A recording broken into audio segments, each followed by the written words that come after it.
जय श्री राधे कृष्ण। प्रिय मित्रों, वीडियो को शुरू करने से पहले यदि आप हमारे चैनल मोरल स्टोरी 11x पर नए हैं तो अभी सब्सक्राइब करें और घंटी के बटन को दबाएं ताकि आप हमारी हर नई भक्ति यात्रा का हिस्सा बन सक। तो चलिए बिना देरी किए इस दिव्य यात्रा की ओर बढ़ते हैं। जय श्री कृष्ण। ओम नमो भगवते वासुदेवाय। ओम पितृभ्यो नमः। मित्रों, अपने पितरों की आत्मा की शांति और मुक्ति के लिए आज हम सुनेंगे श्रीमद् भगवद गीता के 5 सबसे महत्वपूर्ण और जरूरी अध्याय। जो व्यक्ति पितृपक्ष के 16 दिनों तक तर्पण, श्राद्ध आदि नहीं कर पाते, उन्हें इस अवधि में अपने पितरों की शांति के लिए गीता के इन सबसे जरूरी अध्यायों का पाठ अवश्य करना चाहिए और उसका फल पितरों को समर्पित करना चाहिए।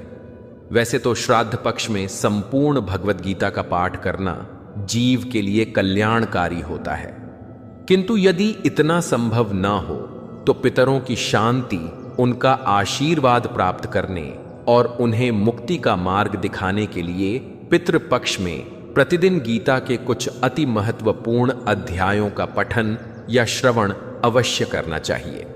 इसीलिए हम इस वीडियो में वे सभी 5 अध्याय आपको श्रवण कराने जा रहे हैं, जिनका पितृपक्ष में श्रवण करने मात्र से हमारे पितरों को मोक्ष की प्राप्ति होती है और साथ ही हमारे पितृ दोष समाप्त होते हैं। तो आइए सबसे पहले अपना मन शांत करके अपने पितरों का स्मरण करते हैं और श्रीमद् भगवद गीता के 5 सबसे महत्वपूर्ण अध्यायों में सबसे पहले सुनते हैं। गीता का दूसरा अध्याय श्रीमद् भगवद गीता द्वितीय अध्याय सांख्य योग। श्रीमद् भगवद गीता का द्वितीय अध्याय गीता का हृदय और आधार माना जाता है। इस अध्याय में कुल 72 श्लोक है।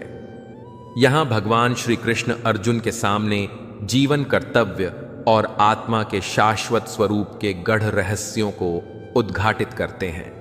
पहले अध्याय में अर्जुन कुरुक्षेत्र के युद्ध के मैदान में अपने चारों तरफ अपने रिश्तेदारों, परिवार वालों, मित्रों, गुरुओं और भाई बंधुओं को देखकर दुखी और हताश हो जाते हैं। अपने ही लोगों को मारने के विचार मात्र से ही उनके हाथ पैर कांपने लगते हैं। संसार का सबसे महान योद्धा होते हुए भी वे उन सबसे युद्ध करने में स्वयं को असमर्थ पाते हैं। मोह और शोक में डूबकर युद्ध करने से पीछे हट जाते हैं। गीता के प्रथम अध्याय में भगवान श्री कृष्ण एक शब्द भी नहीं बोलते। वे केवल अर्जुन के प्रश्नों को, उनकी दुविधा और संशय से भरी बातों को शांत रहकर सुनते रहते हैं। द्वितीय अध्याय की शुरुआत में अर्जुन की यही मानसिक स्थिति बनी रहती है। अगर ऐसा कहा जाए कि गीता का असली ज्ञान दूसरे अध्याय से ही शुरू होता है तो इसमें कोई अतिशयोक्ति नहीं होगी, क्योंकि इसी अध्याय से भगवान श्री कृष्ण अर्जुन के साथ साथ पूरी मानवता को अपना दिव्य और गुप्त ज्ञान प्रदान करते हैं। अर्जुन को निराश और हताश देखकर भगवान श्री कृष्ण उन्हें धैर्य, विवेक और ज्ञान का उपदेश देते हुए कहते हैं कि आत्मा न जन्म लेती है और न मरती है, वह अविनाशी, अजर, अमर और शाश्वत है। इस अध्याय में भगवान कर्म और ज्ञान के बीच का समन्वय प्रस्तुत करते हैं। वे अर्जुन को बताते हैं कि कर्तव्य कर्म का पालन करना ही धर्म है और कर्म करते हुए फल की आसक्ति से रहित रहना ही योग है। यही स्थिर बुद्धि और स्थित प्रज्ञा योगी का लक्षण है।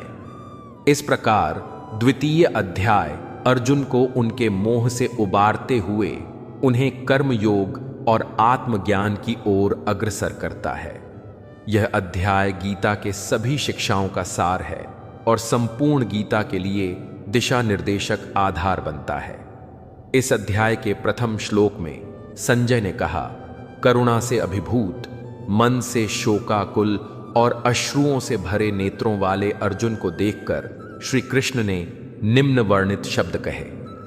परमात्मा श्री कृष्ण ने कहा, मेरे प्रिय अर्जुन, इस संकट की घड़ी में तुम्हारे भीतर यह विमोह कैसे उत्पन्न हुआ? यह सम्माननीय लोगों के अनुकूल नहीं है। इससे उच्च लोकों की प्राप्ति नहीं होती। अपितु अपयश प्राप्त होता है। हे पार्थ, अपने भीतर इस प्रकार की नपुंसकता का भाव लाना तुम्हें शोभा नहीं देता। हे शत्रु विजेता, हृदय की तुच्छ दुर्बलता का त्याग करो और युद्ध के लिए तैयार हो जाओ। अर्जुन ने कहा, हे मधुसूदन, हे शत्रुओं के दमन करता, मैं युद्ध भूमि में कैसे भीष्म और द्रोणाचार्य जैसे महापुरुषों पर बाण चला सकता हूं, जो मेरे लिए परम पूजनीय है। ऐसे आदरणीय महापुरुष जो मेरे गुरुजन हैं, उनको मारकर सुखपूर्वक जीवन व्यतीत करने की अपेक्षा तो भीख मांगकर इस संसार में जीवन निर्वाह करना अधिक श्रेयस्कर है। यदि हम उन्हें मारते हैं तो उसके परिणाम स्वरूप हम जिस संपत्ति और सुखों का भोग करेंगे वे रक्त रंजित होंगे। हम यह भी नहीं जानते कि इस युद्ध का परिणाम हमारे लिए किस प्रकार से श्रेयस्कर होगा, उन पर विजय पाकर या उनसे पराजित होकर। यद्यपि उन्होंने धृतराष्ट्र का पक्ष लिया है और अब वे युद्ध भूमि में हमारे सम्मुख खड़े हैं, तथापि उनको मारकर हमारी जीवित रहने की कोई इच्छा नहीं होगी। मैं किंकरव्य विमूढ़ हो गया हूं और गहन चिंता में डूबकर कायरता दिखा रहा हूं। मैं आपका शिष्य हूं और आपके शरणागत हूं। कृपया मुझे निश्चय ही यह उपदेश दें कि मेरा हित किस में है। मुझे ऐसा कोई उपाय नहीं सूझता जो मेरी इंद्रियों को सुखाने वाले इस शोक को दूर कर सके। यदि मैं धन संपदा से भरपूर इस पृथ्वी पर निष्कंटक राज्य प्राप्त कर लेता हूं या देवताओं जैसा प्रभुत्व प्राप्त कर लेता हूं, तब भी मैं इस शोक को दूर करने में समर्थ नहीं हो पाऊंगा। संजय ने कहा, ऐसा कहने के पश्चात गुड़ाकेश तथा शत्रुओं का दमन करने वाले अर्जुन ने ऋषिकेश कृष्ण से कहा, हे गोविंद, मैं युद्ध नहीं करूंगा।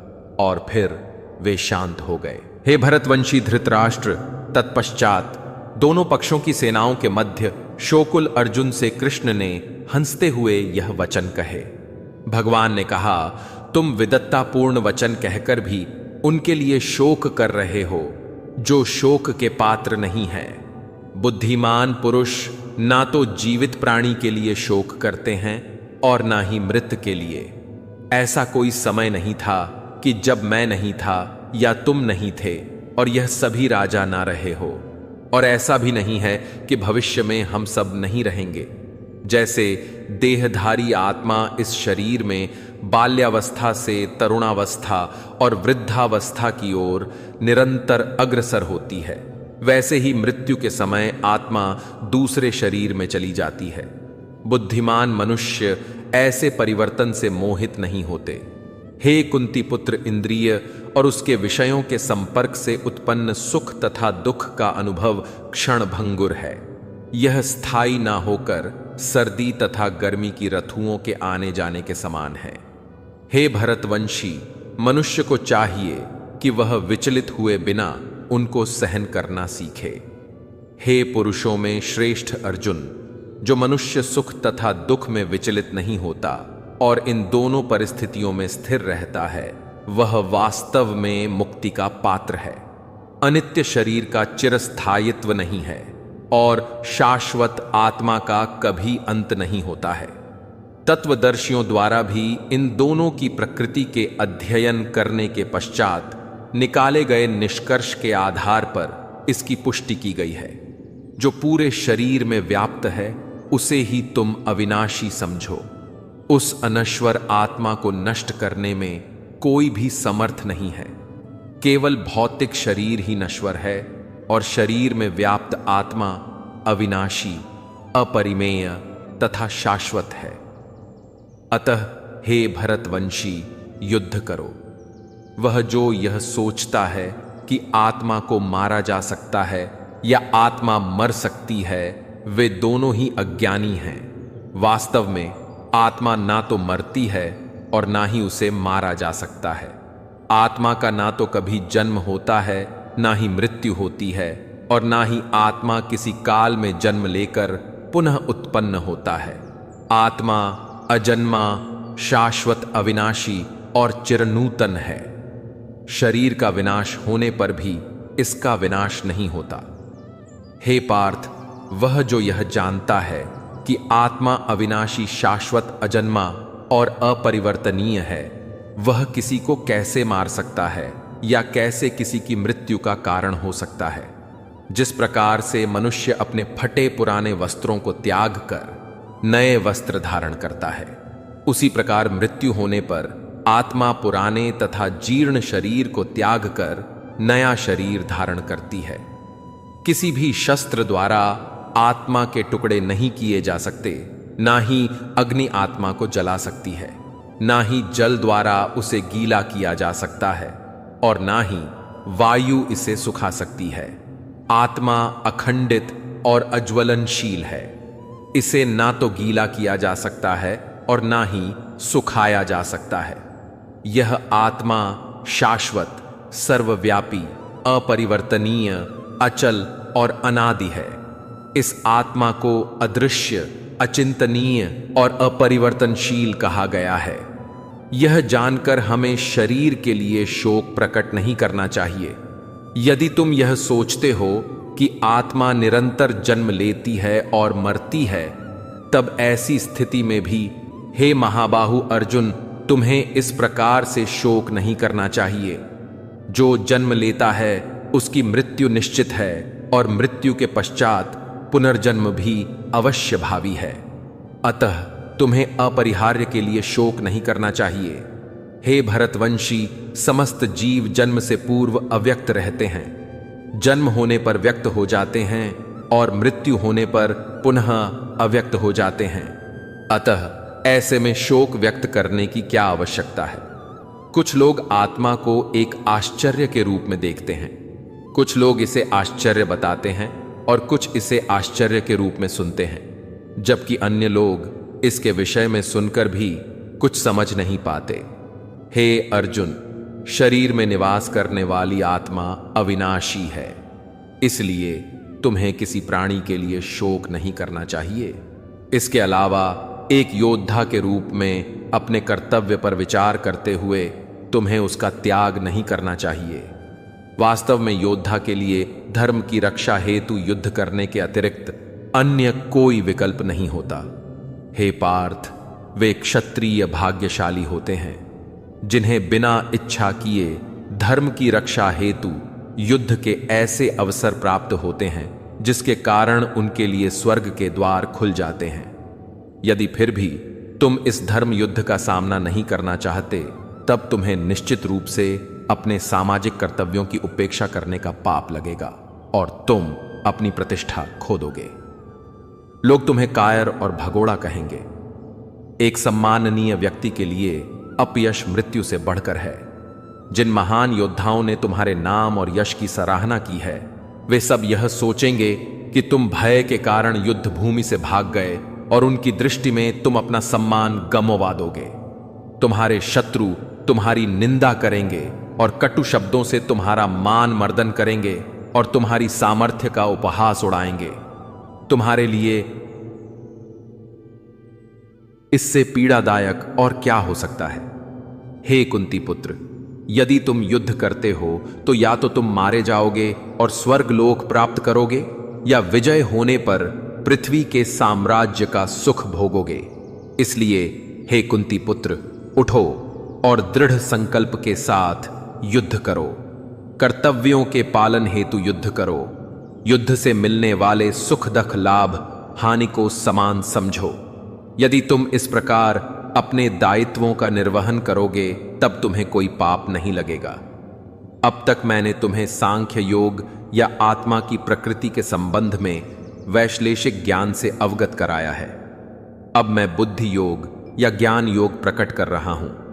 हे पार्थ, उसे सुनो।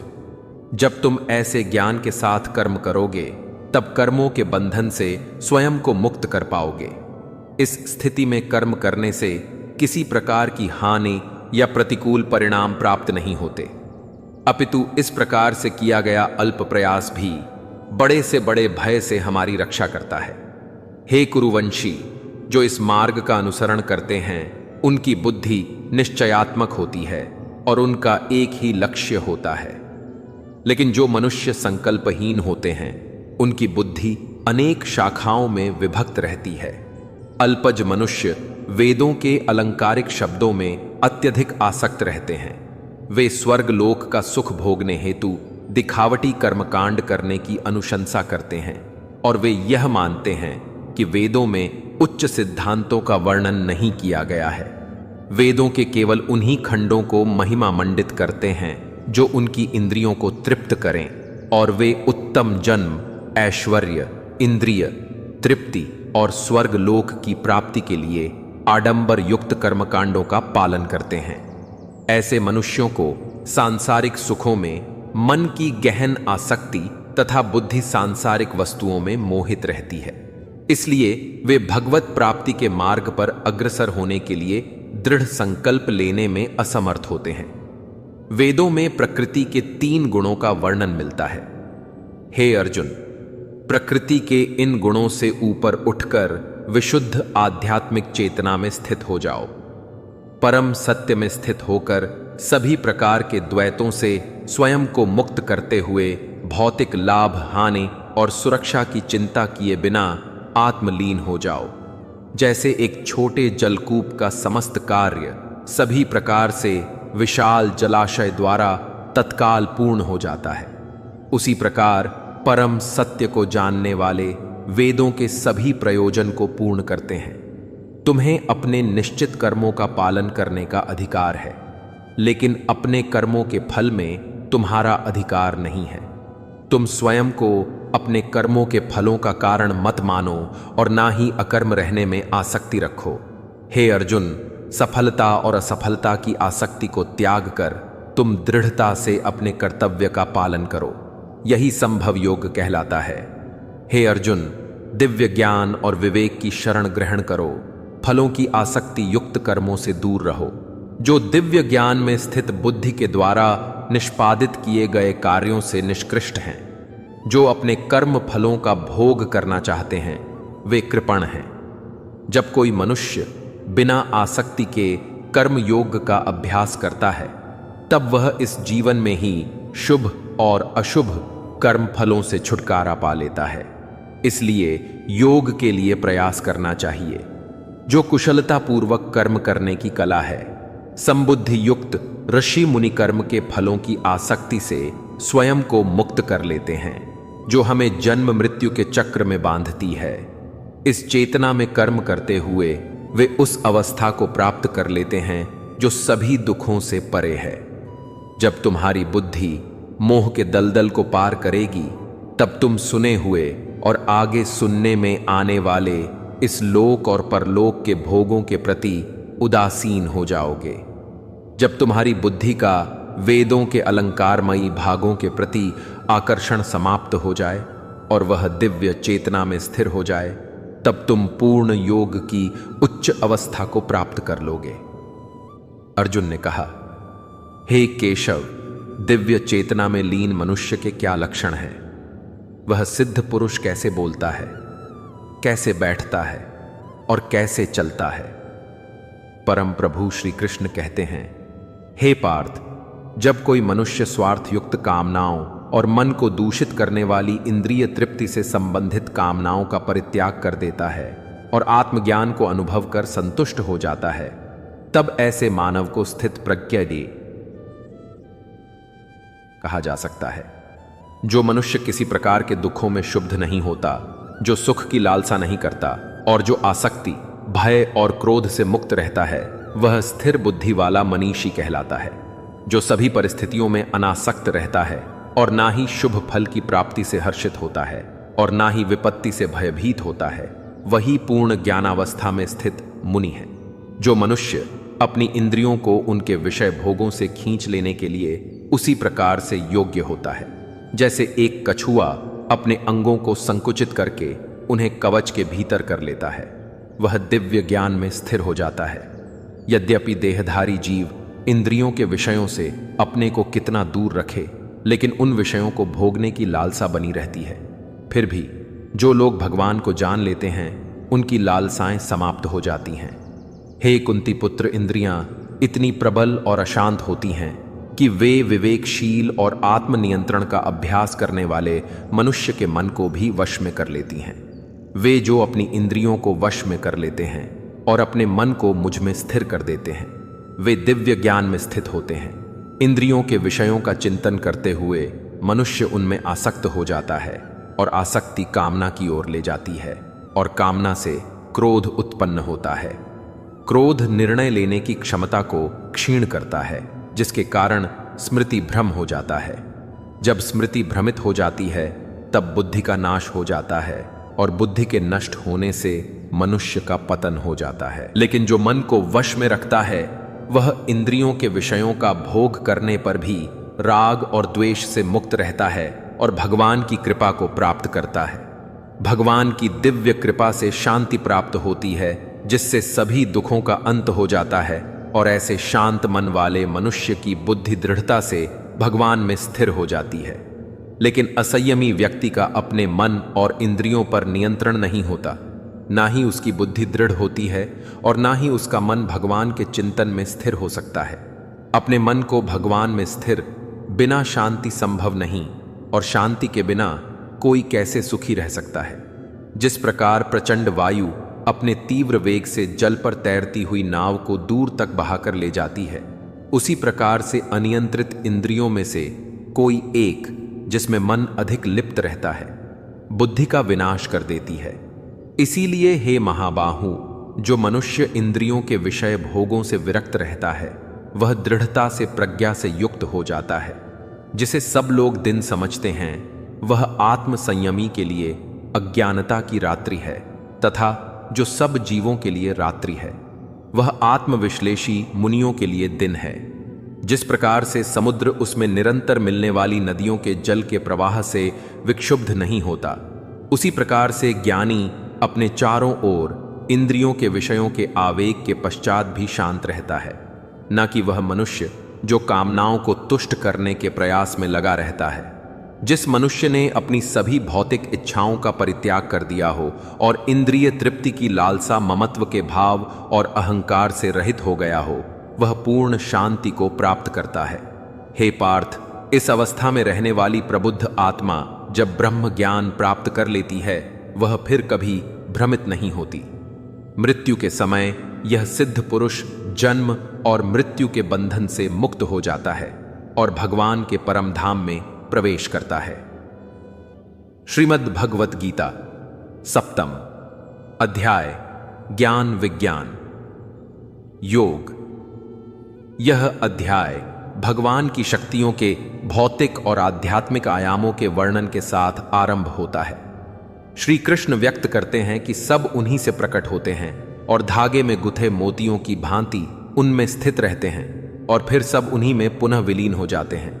उनकी माया शक्ति पर विजय प्राप्त करना अत्यंत दुष्कर है।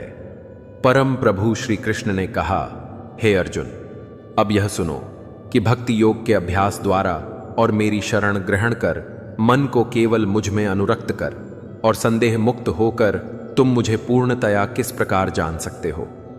अब मैं तुम्हारे समक्ष उस ज्ञान और विज्ञान को पूर्णतः प्रकट करूंगा जिसको जान लेने पर इस संसार में तुम्हारे जानने के लिए और कुछ शेष नहीं रहेगा। हजारों में से कोई एक मनुष्य आध्यात्मिक सिद्धि के लिए प्रयत्न करता है और सिद्धि प्राप्त करने वालों में से कोई एक विरला ही वास्तव में मुझे जान पाता है। पृथ्वी, जल, अग्नि, वायु, आकाश, मन, बुद्धि और अहंकार, यह सब मेरी प्राकृत शक्ति के 8 तत्व हैं। यह मेरी अपरा शक्तियां हैं। किंतु हे महाबाहु अर्जुन, इनसे अतिरिक्त मेरी पराशक्ति है। यह जीव शक्ति है जिसमें देहधारी आत्माएं जीवन रूप में सम्मिलित हैं, जो इस संसार में जीवन का आधार है। यह जान लो कि सभी प्राणी मेरी इन 2 शक्तियों द्वारा उत्पन्न होते हैं।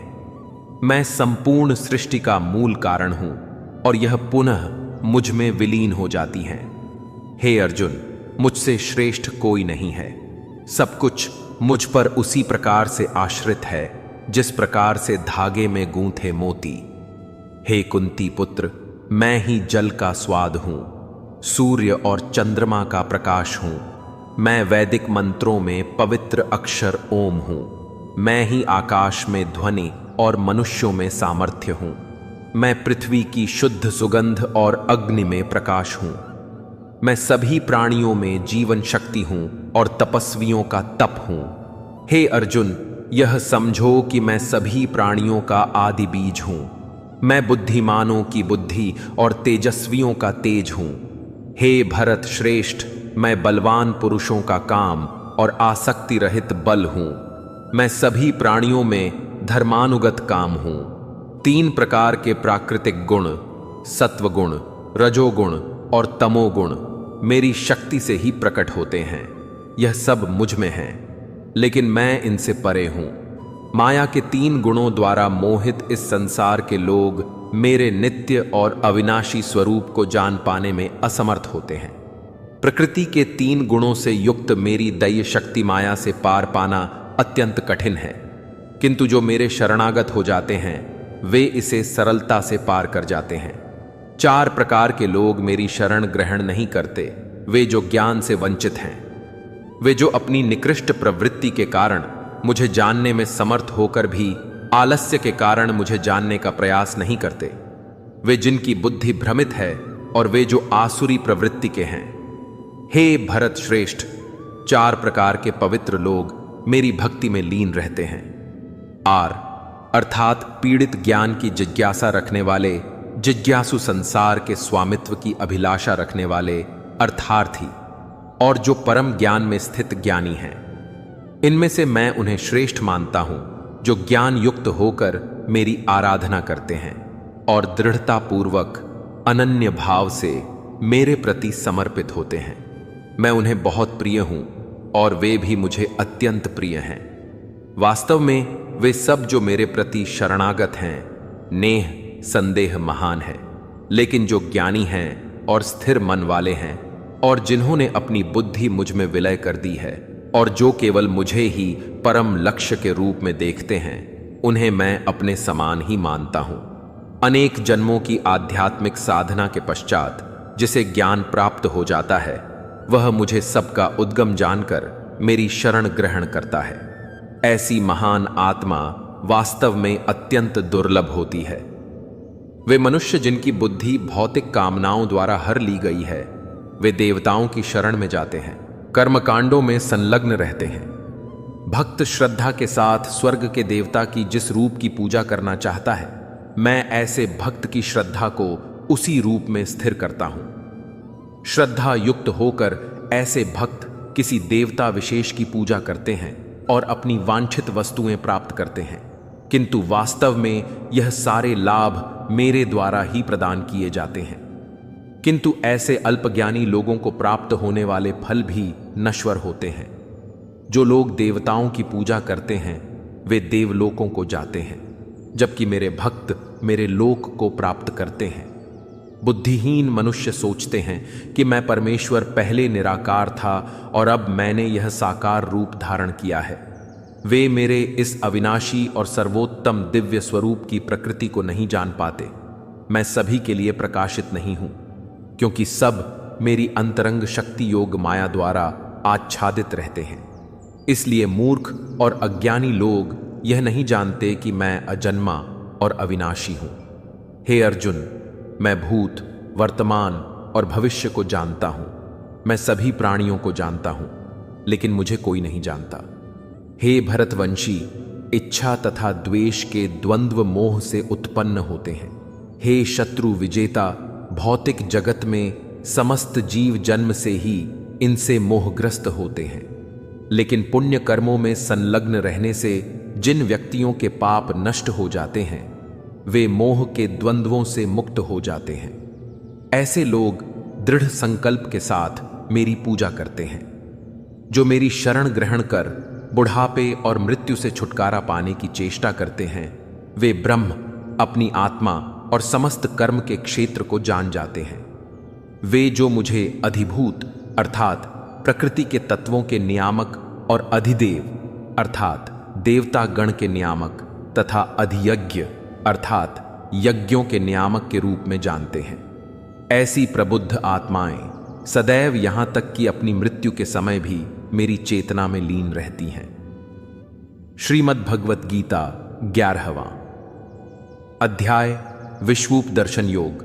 इस अध्याय में अर्जुन श्री कृष्ण से प्रार्थना करते हैं कि वे उसे अपने विश्वूप अर्थात सभी ब्रह्मांडों में व्याप्त अपने अनंत ब्रह्मांडीय विराट रूप का दर्शन कराए।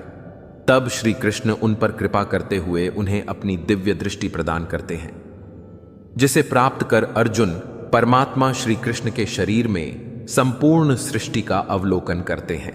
भगवान श्री कृष्ण के इस विराट रूप को देखकर अर्जुन भयभीत हो जाते हैं और वे श्री कृष्ण से दया करके उन्हें एक बार पुनः अपना वास्तविक रूप दिखाने की प्रार्थना करते हैं।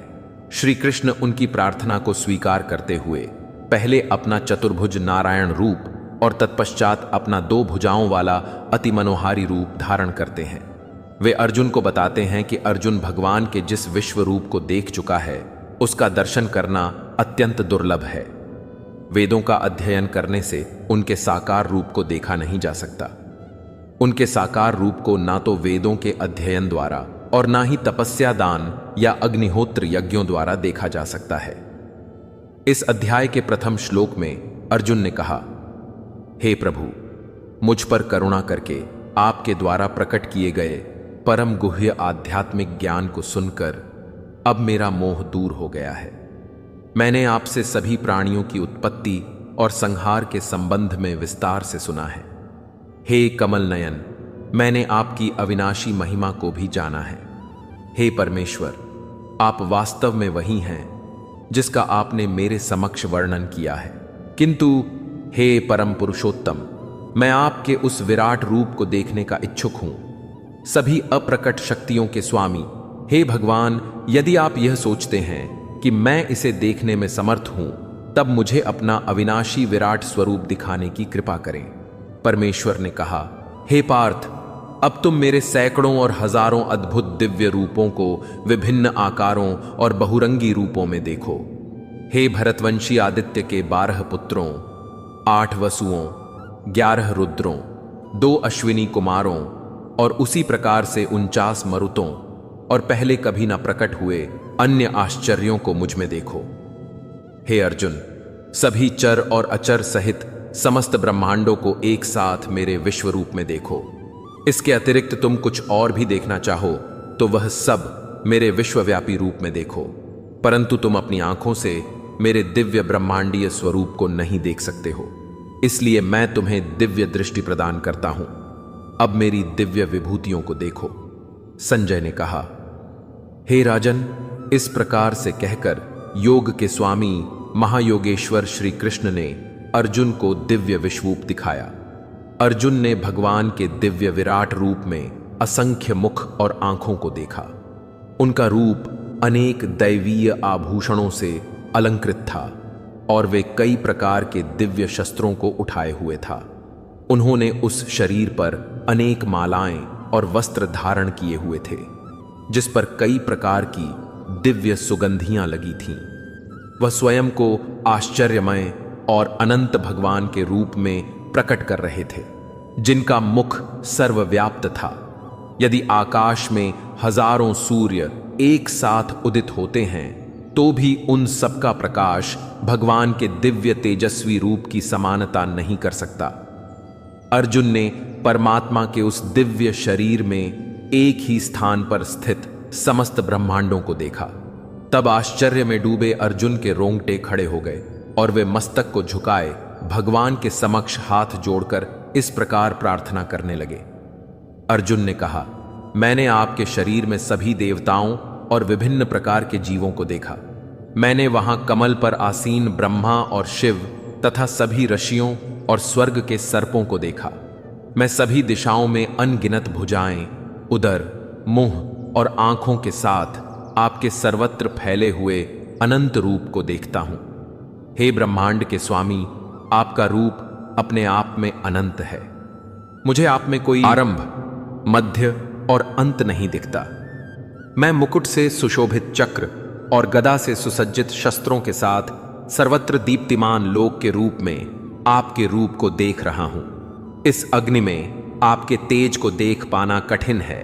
जो सभी दिशाओं से प्रस्फुटित होने वाले सूर्य के प्रकाश की भांति है। मैं आपको परम अविनाशी मानता हूं। आप ही वेदादि शास्त्रों द्वारा ध्येय परम सत्य हो। आप समस्त सृष्टि के आधार हैं और सनातन धर्म के नित्य पालक और रक्षक हैं और अविनाशी परम प्रभु हैं। आप आदि, मध्य और अंत से रहित हैं और आपकी शक्तियों का कोई अंत नहीं है। सूर्य और चंद्रमा आपके नेत्र हैं और अग्नि आपके मुख के तेज के समान है। मैं आपके तेज से समस्त ब्रह्मांड को प्रकाशित होता हुआ देख रहा हूं। हे सभी जीवों के परम स्वामी, स्वर्ग और पृथ्वी के बीच के स्थान और सभी दिशाओं के बीच आप अकेले ही व्याप्त हैं। मैंने देखा है कि आपके अद्भुत और भयानक रूप को देखकर तीनों लोक भय से कांप रहे हैं। स्वर्ग के सभी देवता आप में प्रविष्ट होकर आपकी शरण ग्रहण कर रहे हैं और कुछ भय से हाथ जोड़कर आपकी स्तुति कर रहे हैं। महर्षि और सिद्धजन पवित्र स्रोतों का पाठ कर अनेक प्रार्थनाओं के साथ आपकी स्तुति कर रहे हैं।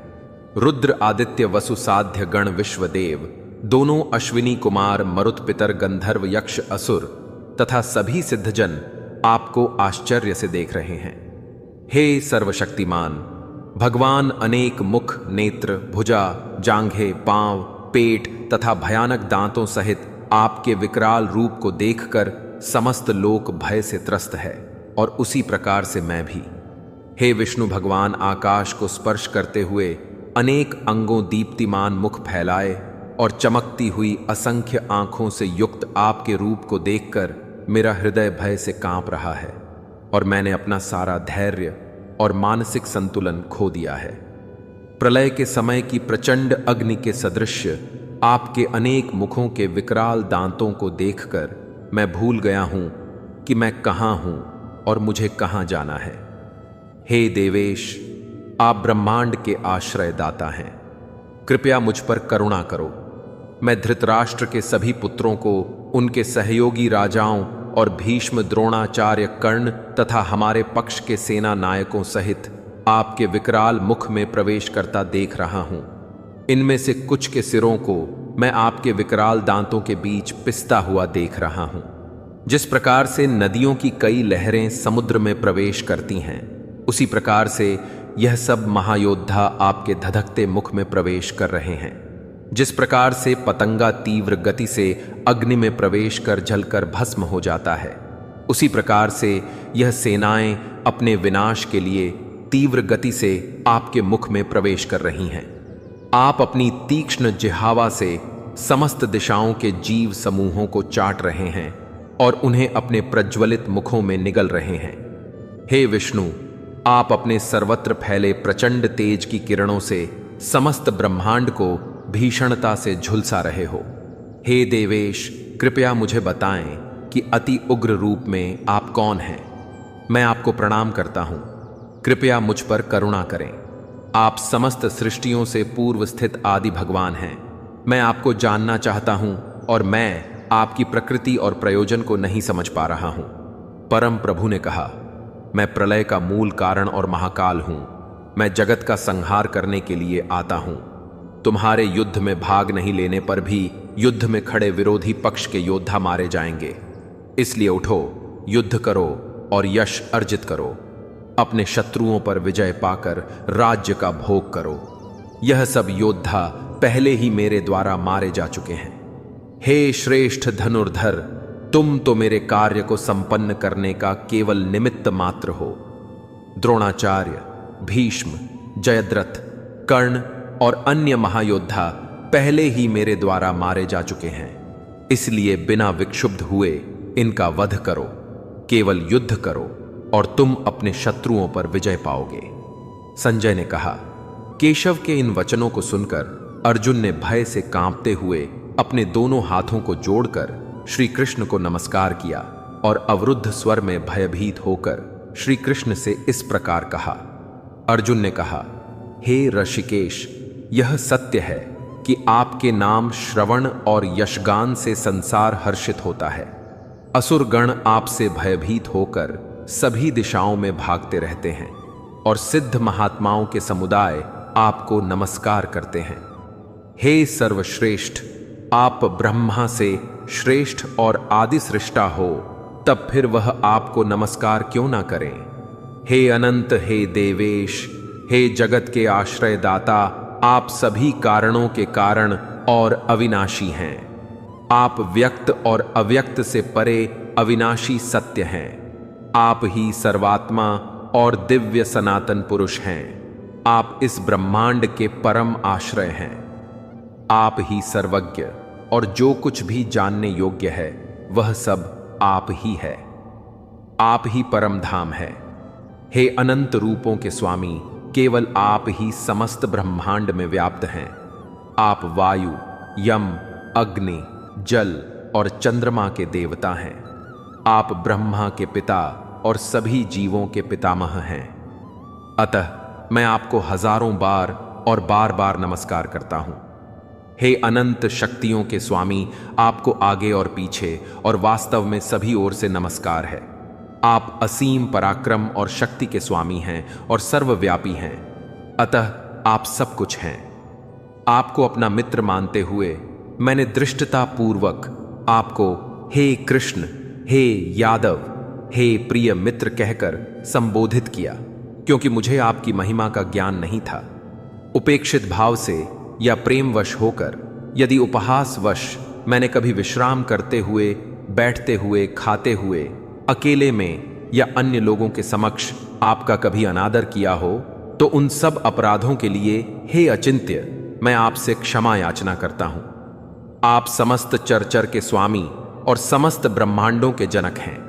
आप परम पूजनीय आध्यात्मिक गुरु हैं। हे अतुल्य शक्ति के स्वामी, जब तीनों लोकों में आपके समतुल्य कोई नहीं है, तब आपसे बढ़कर कोई कैसे हो सकता है। इसलिए हे पूजनीय भगवान, मैं आपके समक्ष नतमस्तक होकर और साष्टांग प्रणाम करते हुए आपकी कृपा प्राप्त करने की याचना करता हूं। जिस प्रकार पिता पुत्र के हठ को सहन करता है, मित्र दृष्टता को और प्रियतम अपनी प्रियसी के अपराध को क्षमा कर देता है, उसी प्रकार से कृपा करके मुझे मेरे अपराधों के लिए क्षमा कर दीजिए। पहले कभी न देखे गए आपके विराट रूप का अवलोकन कर मैं अत्यधिक हर्षित हो रहा हूं और साथ ही साथ मेरा मन भय से कांप रहा है। इसलिए हे देवेश, हे जगन्नाथ, कृपया मुझ पर दया करें और मुझे पुनः अपना आनंदमय स्वरूप दिखाएं। हे सहस्त्रबाहु, यद्यपि आप समस्त सृष्टि में अभिव्यक्त हैं, किंतु मैं आपकी मुकुटधारी चक्र और गदा उठाए हुए चतुर्भुज नारायण रूप के दर्शन करना चाहता हूं। भगवान ने कहा, हे अर्जुन, तुम पर प्रसन्न होकर मैंने अपनी योग माया शक्ति द्वारा तुम्हें अपना विश्व रूप दिखाया। तुमसे पहले किसी ने भी मेरे इस विराट रूप को नहीं देखा। हे कुरुश्रेष्ठ, ना तो वेदों के अध्ययन से और ना ही यज्ञ कर्मकांडों, दान पुण्य, यहां तक कि कठोर तप करने से भी किसी जीवित प्राणी ने मेरे विराट रूप को कभी देखा है जिसे तुम देख चुके हो। मेरे भयानक रूप को देखकर तुम ना तो भयभीत हो और ना ही मोहित हो। भय मुक्त और प्रसन्नित होकर मेरे पुरुषोत्तम रूप को देखो। संजय ने कहा। ऐसा कहकर वासुदेव श्री कृष्ण ने पुनः अपना चतुर्भुज रूप प्रकट किया और फिर अपना 2 भुजाओं वाला सुंदर रूप प्रदर्शित कर भयभीत अर्जुन को सांत्वना दी। अर्जुन ने कहा, हे जनार्दन, आपके 2 भुजा वाले मनोहर मानव रूप को देखकर मुझ में आत्म संयम लौट आया है और मेरा चित्त स्थिर होकर सामान्य अवस्था में आ गया है। परम प्रभु ने कहा, मेरे जिस रूप का तुम अवलोकन कर रहे हो उसे देख पाना अति दुष्कर है। यहां तक कि स्वर्ग के देवताओं को भी इसका दर्शन करने की उत्कंठा होती है। मेरे इस रूप को ना तो वेदों के अध्ययन, ना ही तपस्या, दान और यज्ञों जैसे साधनों द्वारा देखा जा सकता है, जैसा कि तुमने देखा है। हे अर्जुन, मैं जिस रूप में तुम्हारे समक्ष खड़ा हूं उसे केवल अनन्य भक्ति से ही जाना जा सकता है। हे शत्रुहंता, इस प्रकार मेरी दिव्य दृष्टि प्राप्त होने पर ही कोई वास्तव में मुझ में एकीकृत हो सकता है। वे जो मेरे प्रति अपने कर्तव्यों का पालन करते हैं, जो मुझ पर ही भरोसा करते हैं, आसक्ति रहित रहते हैं और किसी भी प्राणी से द्वेष नहीं रखते, ऐसे भक्त निश्चित रूप से मुझे प्राप्त करते हैं। श्रीमद् भगवद गीता 15वां अध्याय पुरुषोत्तम योग। इस अध्याय में श्री कृष्ण अर्जुन की संसार के प्रति विरक्ति विकसित करने में उसकी सहायता करने के लिए उसे भौतिक संसार की प्रकृति को प्रतीकात्मक शैली में समझाते हैं।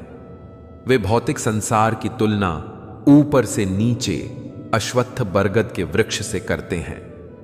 देहधारी आत्मा इस वृक्ष की उत्पत्ति के स्रोत और यह कब से अस्तित्व में है और कैसे बढ़ रहा है को समझे बिना एक जन्म से दूसरे जन्म में इस वृक्ष की शाखाओं के ऊपर नीचे घूमती रहती है।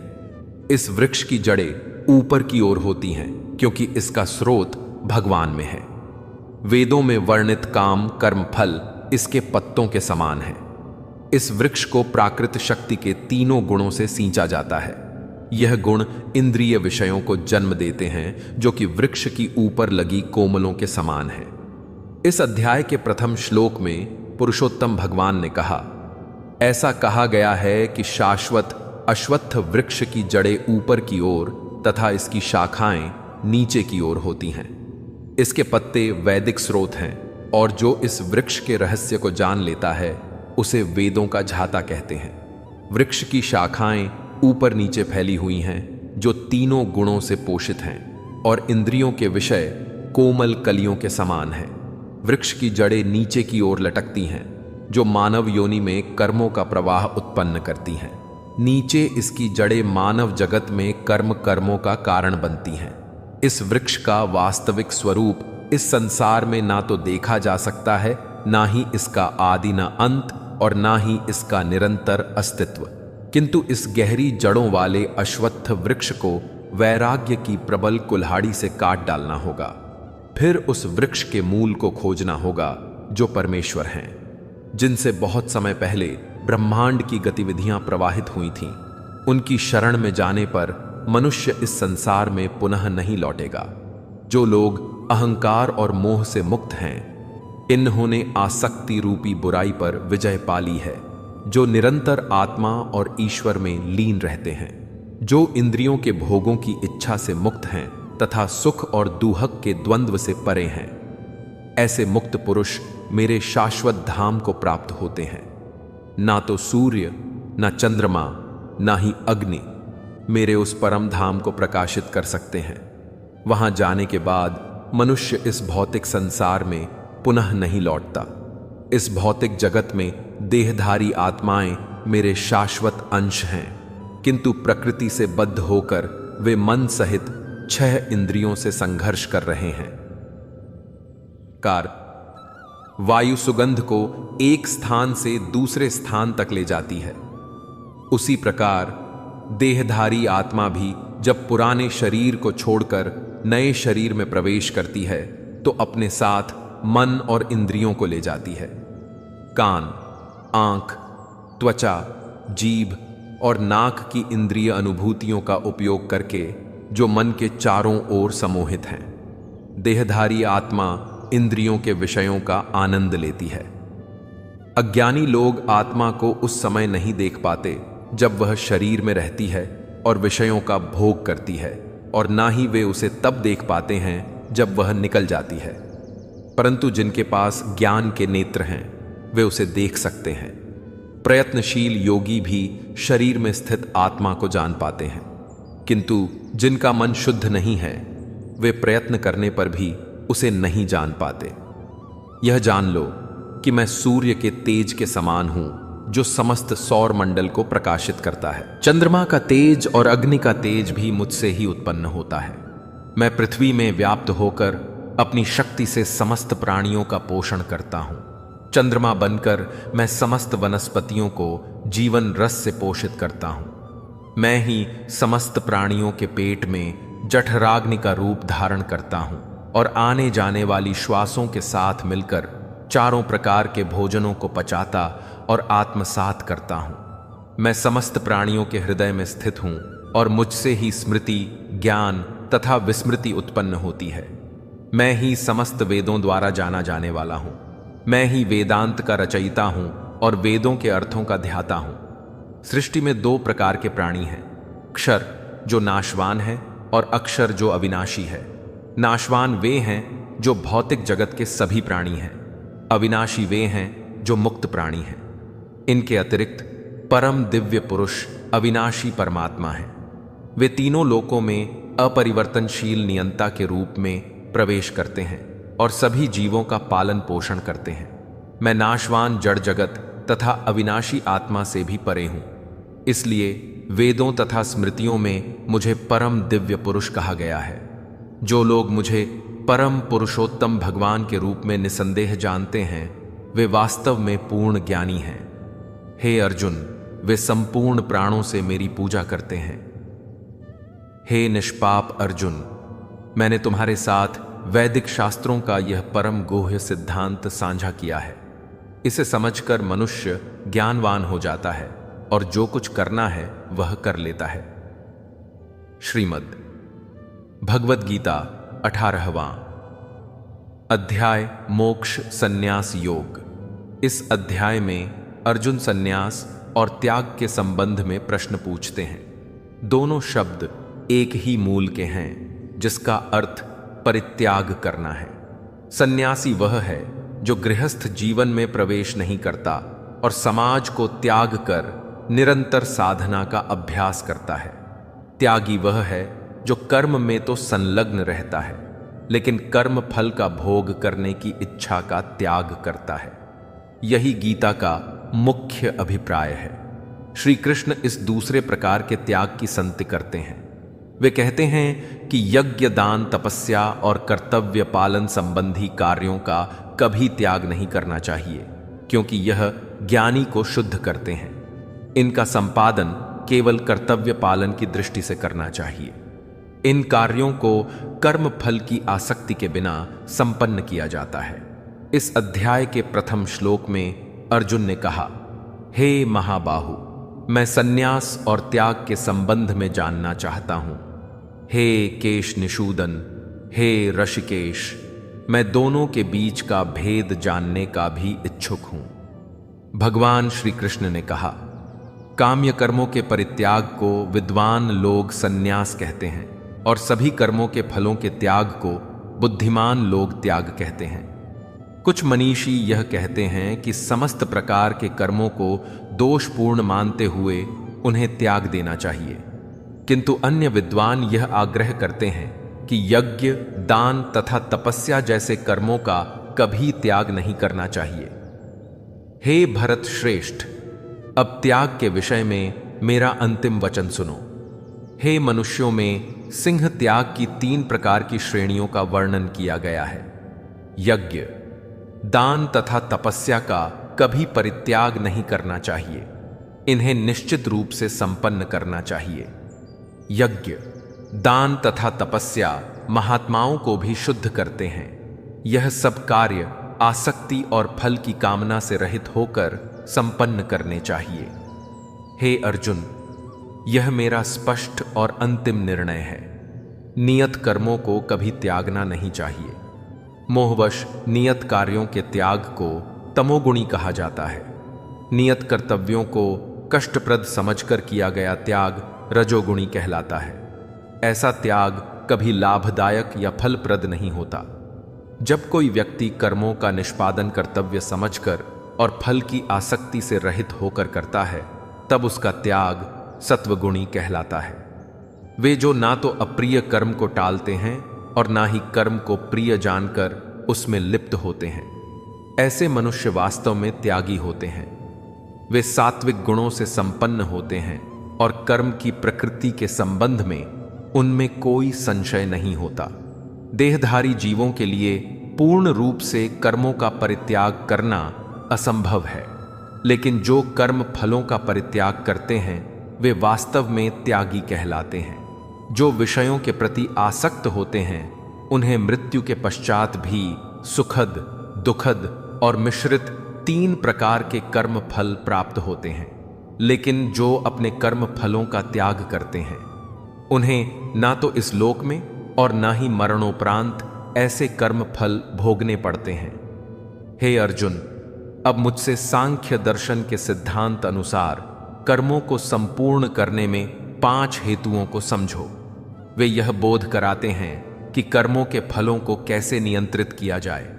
शरीर, कर्ता, विभिन्न इंद्रियां, अनेक प्रकार की चेष्टाएं और विधि अर्थात भगवान, यह 5 कर्म के कारक तत्व हैं। शरीर, मन या वाणी से जो भी कार्य संपन्न किया जाता है, भले ही वह उचित हो या अनुचित, उसके यह 5 सहायक कारक हैं। वे जो इसे नहीं समझते और केवल आत्मा को ही कर्ता मानते हैं, वे वस्तुओं को उनके वास्तविक रूप में नहीं देख सकते। जो कर्तापन के अहंकार से मुक्त होते हैं और जिनकी बुद्धि मोहग्रस्त नहीं है, वे जीवों को मारते हुए भी न तो जीवों को मारते हैं और न कर्मों के बंधन में पड़ते हैं। ज्ञान, ध्येय और ज्ञाता, यह कर्म को प्रेरित करने वाले 3 कारक हैं।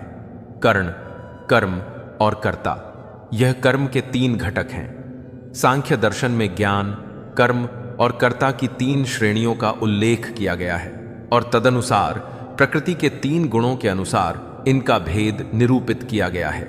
इन्हें सुनो। जिस ज्ञान के द्वारा व्यक्ति सभी जीवों में एक अविभाजित अविनाशी सत्ता को देखता है, उसे सात्विक ज्ञान कहते हैं। जिस ज्ञान के द्वारा कोई मनुष्य भिन्न भिन्न शरीरों में अनेक जीवित प्राणियों को पृथक पृथक और असंबद्ध रूप में देखता है, मानो वह संपूर्ण के सदृश्य हो, और जो ज्ञान न तो किसी कारण या सत्य पर आधारित है, उसे तामसिक ज्ञान कहते हैं। जो कर्म शास्त्रों के अनुसार है, राग और द्वेष की भावना से रहित और फल की कामना के बिना संपन्न किया जाता है, वह सद्गुण प्रकृति का होता है। जो कार्य स्वार्थ की सिद्धि से प्रेरित होकर अभिमान और तनावग्रस्त होकर किए जाते हैं, वे रजोगुणी प्रकृति के होते हैं। जो कार्य मोहवश और अपनी क्षमता का आकलन, परिणाम, हानि और दूसरों की क्षति पर विचार किए बिना आरंभ किए जाते हैं, वे तमोगुणी कहलाते हैं। वह जो अहंकार और मोह से रहित होता है, उत्साह और दृढ़ निश्चय से युक्त होता है, ऐसे कर्ता को सत्वगुणी कहा जाता है। जब कोई कर्ता कर्म फल की लालसा, लोभ, हिंसक प्रवृत्ति, अशुद्धता, हर्ष एवं शोक से प्रेरित होकर कार्य करता है, उसे रजोगुणी कहा जाता है। जो कर्ता अनुशासनहीन, अशिष्ट, हठी, कपटी, आलसी तथा निराश होता है और टालमटोल करता है, वह तमोगुणी कहलाता है। हे अर्जुन, अब मैं प्रकृति के 3 गुणों के अनुसार तुम्हें विभिन्न प्रकार की बुद्धि तथा वृत्ति के विषय में विस्तार से बता रहा हूं, तुम उसे सुनो।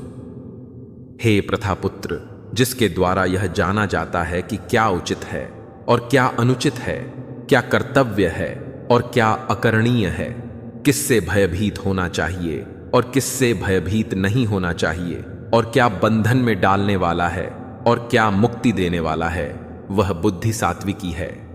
हे पार्थ, जो धर्म और अधर्म तथा उचित और अनुचित आचरण के बीच भेद करने में भ्रमित रहती है, ऐसी बुद्धि राजसिक कहलाती है। जो बुद्धि अंधकार से आच्छादित रहती है, अधर्म में धर्म, असत्य में सत्य की कल्पना करती है, वह तामसिक प्रकृति की होती है। जो धृति योग से विकसित होती है और जो मन, प्राण शक्ति और इंद्रियों को स्थिर रखती है, उसे सात्विक धृति यानी संकल्प कहते हैं। वह धति, जिसके द्वारा मनुष्य आसक्ति और कर्म फल की इच्छा से कर्तव्य पालन करता है, सुख और धन प्राप्ति में लिप्त रहता है, वह राजसी धति कहलाती है। दर्बद्धिपूर्ण संकल्प, जिसमें निंदा, भय, दुख, मोह, निराशा और कपट का त्याग नहीं किया जाता, उसे तमोगुणी धति कहा जाता है।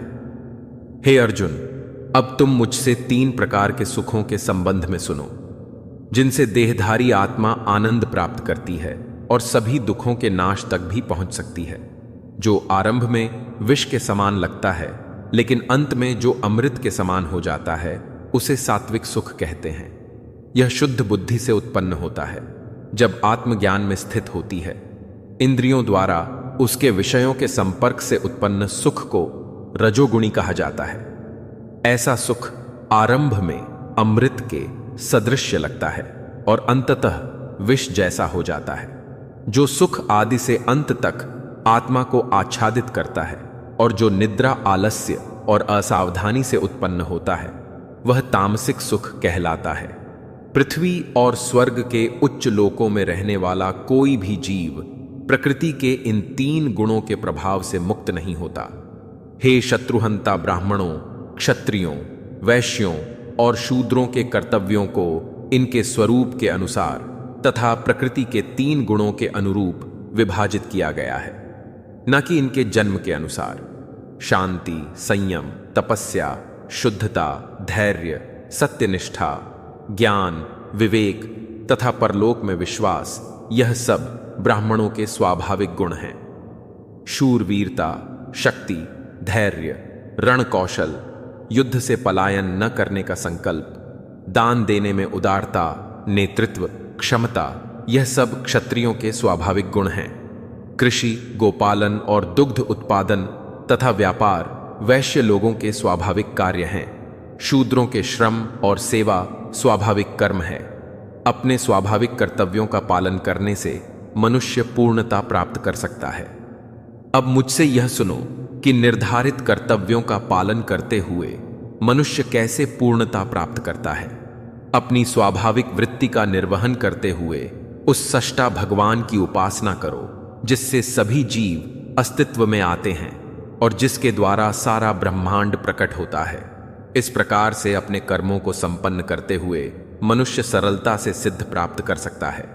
अपने धर्म का पालन त्रुटिपूर्ण ढंग से करना अन्य के कार्यों को उपयुक्त ढंग से करने की अपेक्षा अधिक श्रेष्ठ है। अपने स्वाभाविक कर्तव्यों का पालन करने से मनुष्य पाप अर्जित नहीं करता। किसी को भी अपने स्वाभाविक कर्तव्यों का परित्याग नहीं करना चाहिए, चाहे उनमें दोष भी क्यों ना हो। हे कुंती पुत्र, वास्तव में सभी प्रकार के कर्म कुछ ना कुछ बुराई से आवृत रहते हैं, जैसे आग धुएं से ढकी रहती है। वे जिनकी बुद्धि सदैव अनासक्त रहती है, जिन्होंने अपने मन को वश में कर लिया है, जो वैराग्य के अभ्यास द्वारा कामनाओं से मुक्त हो जाते हैं, वे कर्म से मुक्ति प्राप्त करते हैं। हे अर्जुन, अब मैं तुम्हें यह समझाऊंगा कि जो सिद्धि प्राप्त कर चुका है वह भी दृढ़ता से दिव्य ज्ञान में स्थित होकर कैसे ब्रह्म को भी पा सकता है। मुझसे संक्षेप में सुनो। कोई भी मनुष्य ब्रह्म को प्राप्त कर सकता है जब वह विशुद्ध बुद्धि और दृढ़ता से इंद्रियों को संयत रखता है, शब्द और अन्य विषयों का परित्याग करता है, राग और द्वेष को दूर रखता है। ऐसा व्यक्ति जो एकांतवास करता है, अल्प भोजन करता है, शरीर, मन और वाणी पर नियंत्रण रखता है, सदैव ध्यान में लीन रहता है, वैराग्य का अभ्यास करता है, अहंकार, अहिंसा, अभिमान, कामनाओं, स्वामित्व की भावना और स्वार्थ से मुक्त रहता है, और जो शांति में स्थित है वह ब्रह्म के साथ एक होने का अधिकारी है। परम ब्रह्म में स्थित मनुष्य शांति प्राप्त करता है। वह ना तो शोक करता है और ना ही कोई कामना करता है। वह सभी के प्रति संभव रखता है। ऐसा परम योगी मेरी भक्ति को प्राप्त करता है। मेरी प्रेममयी भक्ति द्वारा ही कोई मुझे वास्तविक रूप में जान पाता है। तब सत्य के रूप में मुझे जानकर नित्य एवं अविनाशी धाम प्राप्त करते हैं। अपने सभी कर्म मुझे समर्पित करो और मुझे ही अपना लक्ष्य मानो। बुद्धि योग का आश्रय लेकर अपनी चेतना को सदैव मुझ में लीन रखो। यदि तुम सदैव मेरा स्मरण करते हो तब मेरी कृपा से तुम सभी कठिनाइयों और बाधाओं को पार कर लोगे। यदि तुम अभिमान के कारण मेरे उपदेश को नहीं सुनोगे तब तुम्हारा विनाश हो जाएगा।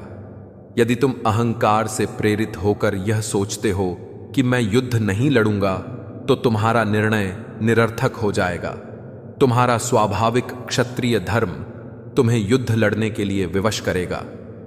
हे से अर्जुन, मोहवश जिस कर्म को तुम नहीं करना चाहते उसे तुम अपनी प्रवृत्ति से बाध्य होकर करोगे। हे अर्जुन, परमात्मा सभी जीवों के हृदय में निवास करता है। उनके कर्मों के अनुसार वह माया द्वारा निर्मित यंत्र पर सवार आत्माओं को निर्देशित करता है। हे भारत, पूर्ण अनन्य निष्काम से केवल उसकी शरण ग्रहण करो। उसकी कृपा से तुम पूर्ण शांति और उसके नित्य धाम को प्राप्त करोगे। इस प्रकार से मैंने तुम्हें यह ज्ञान समझाया जो सभी गुहियों से गुहतर है। दरे इस पर गहनता के साथ विचार करो और फिर तुम जैसा चाहो वैसा करो। पुनः मेरा परम उपदेश सुनो, जो सबसे श्रेष्ठ गुह्य ज्ञान है। मैं इसे तुम्हारे लाभ के लिए प्रकट कर रहा हूं, क्योंकि तुम मेरे प्रिय मित्र हो। सदा मेरा चिंतन करो, मेरे भक्त बनो, मेरी आराधना करो, मुझे प्रणाम करो। ऐसा करके तुम निश्चित रूप से मेरे पास आओगे। मैं तुम्हें ऐसा वचन देता हूं क्योंकि तुम मेरे अतिशय प्रिय मित्र हो। सभी प्रकार के धर्मों का परित्याग करो और केवल मेरी शरण ग्रहण करो। मैं तुम्हें समस्त पाप कर्मों से मुक्त कर दूंगा। डरो मत। यह उपदेश उन्हें कभी नहीं सुनाना चाहिए जो ना तो संयमी है और ना ही उन्हें जो भक्त नहीं है। इसे उन्हें भी नहीं सुनाना चाहिए जो आध्यात्मिक विषयों को सुनने के इच्छुक नहीं है, और विशेष रूप से उन्हें भी नहीं सुनाना चाहिए जो मेरे प्रति द्वेष रखते हैं। वे जो इस अति गुह ज्ञान को मेरे भक्तों को देते हैं, वे अति प्रिय कार्य करते हैं। वे निस्संदेह मेरे धाम को आएंगे। कोई भी मनुष्य उनसे अधिक मेरी सेवा नहीं करता, और इस पृथ्वी पर मुझे उनसे प्रिय ना तो कोई है और ना ही होगा। और मैं यह घोषणा करता हूं कि जो हमारे पवित्र संवाद का अध्ययन करेंगे, वे ज्ञान के समर्पण द्वारा अपनी बुद्धि द्वारा मेरी पूजा करेंगे। ऐसा मेरा मत है। वे जो श्रद्धा युक्त तथा द्वेष रहित होकर इस ज्ञान को सुनते हैं, वे भी पापों से मुक्त हो जाते हैं और मेरे पवित्र लोकों को पाते हैं, जहां पुण्य आत्माएं निवास करती हैं। हे पार्थ, क्या तुमने एकाग्र चित्त होकर मुझे सुना? हे धनंजय, क्या तुम्हारा अज्ञान और मोह नष्ट हुआ? अर्जुन ने कहा, हे अच्युत, आपकी कृपा से मेरा मोह नष्ट हो गया है। अब मैं ज्ञान में स्थित हूं, मैं संशय से मुक्त हूं और मैं आपकी आज्ञाओं के अनुसार कर्म करूंगा। संजय ने कहा, इस प्रकार से मैंने वासुदेव श्री कृष्ण और उदार चित्त प्रथापुत्र अर्जुन के बीच अद्भुत संवाद सुना। यह इतना रोमांचकारी संदेश है कि इससे मेरे शरीर के रोंगटे खड़े हो गए हैं। वेदव्यास जी की कृपा से मैंने इस परम गुह योग को साक्षात योगेश्वर श्री कृष्ण से सुना। हे राजन, जब जब मैं परमेश्वर श्री कृष्ण और अर्जुन के बीच हुए इस चकित कर देने वाले अद्भुत संवाद का स्मरण करता हूं, तब तब मैं पुनः पुनः हर्षित होता हूं।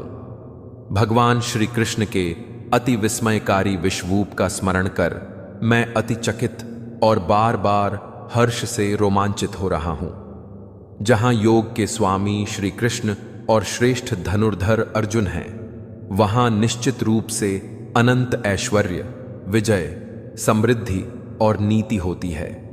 ऐसा मेरा मत है। प्रिय मित्रों, पितृपक्ष के इस पावन समय में आप प्रतिदिन इन अध्यायों को अवश्य सुने। हम भगवान श्री कृष्ण से प्रार्थना करते हैं कि पितृ देवताओं का आशीर्वाद सदैव आप पर बना रहे। आपके जीवन की मुश्किलों का समाधान आपको अति शीघ्र प्राप्त हो और आपका जीवन खुशियों और आनंद से परिपूर्ण हो जाए। तो प्रेम से बोलिए, भगवान श्री हरि विष्णु की जय, पितृदेवताओं की जय। नित्य एवं अविनाशी धाम प्राप्त करते हैं। अपने सभी कर्म मुझे समर्पित करो और मुझे ही अपना लक्ष्य मानो। बुद्धि योग का आश्रय लेकर अपनी चेतना को सदैव मुझ में लीन रखो। यदि तुम सदैव मेरा स्मरण करते हो, तब मेरी कृपा से तुम सभी कठिनाइयों और बाधाओं को पार कर लोगे। यदि तुम अभिमान के कारण मेरे उपदेश को नहीं सुनोगे, तब तुम्हारा विनाश हो जाएगा। यदि तुम अहंकार से प्रेरित होकर यह सोचते हो कि मैं युद्ध नहीं लड़ूंगा, तो तुम्हारा निर्णय निरर्थक हो जाएगा। तुम्हारा स्वाभाविक क्षत्रिय धर्म तुम्हें युद्ध लड़ने के लिए विवश करेगा। हे अर्जुन, मोहवश जिस कर्म को तुम नहीं करना चाहते, उसे तुम अपनी प्रवृत्ति से बाध्य होकर करोगे। हे अर्जुन, परमात्मा सभी जीवों के हृदय में निवास करता है। उनके कर्मों के अनुसार वह माया द्वारा निर्मित यंत्र पर सवार आत्माओं को निर्देशित करता है। हे भारत, पूर्ण अनन्य निष्काम से केवल उसकी शरण ग्रहण करो। उसकी कृपा से तुम पूर्ण शांति और उसके नित्य धाम को प्राप्त करोगे। इस प्रकार से मैंने तुम्हें यह ज्ञान समझाया जो सभी गुहियों से गुहतर है। इस पर गहनता के साथ विचार करो और फिर तुम जैसा चाहो वैसा करो। पुनः मेरा परम उपदेश सुनो जो सबसे श्रेष्ठ गुह्य ज्ञान है। मैं इसे तुम्हारे लाभ के लिए प्रकट कर रहा हूं, क्योंकि तुम मेरे प्रिय मित्र हो। सदा मेरा चिंतन करो, मेरे भक्त बनो, मेरी आराधना करो, मुझे प्रणाम करो। ऐसा करके तुम निश्चित रूप से मेरे पास आओगे। मैं तुम्हें ऐसा वचन देता हूं क्योंकि तुम मेरे अतिशय प्रिय मित्र हो। सभी प्रकार के धर्मों का परित्याग करो और केवल मेरी शरण ग्रहण करो। मैं तुम्हें समस्त पाप कर्मों से मुक्त कर दूंगा। डरो मत। यह उपदेश उन्हें कभी नहीं सुनाना चाहिए जो ना तो संयमी है और ना ही उन्हें जो भक्त नहीं है। इसे उन्हें भी नहीं सुनाना चाहिए जो आध्यात्मिक विषयों को सुनने के इच्छुक नहीं है, और विशेष रूप से उन्हें भी नहीं सुनाना चाहिए जो मेरे प्रति द्वेष रखते हैं। वे जो इस अति गुह ज्ञान को मेरे भक्तों को देते हैं, वे अति प्रिय कार्य करते हैं। वे निस्संदेह मेरे धाम को आएंगे।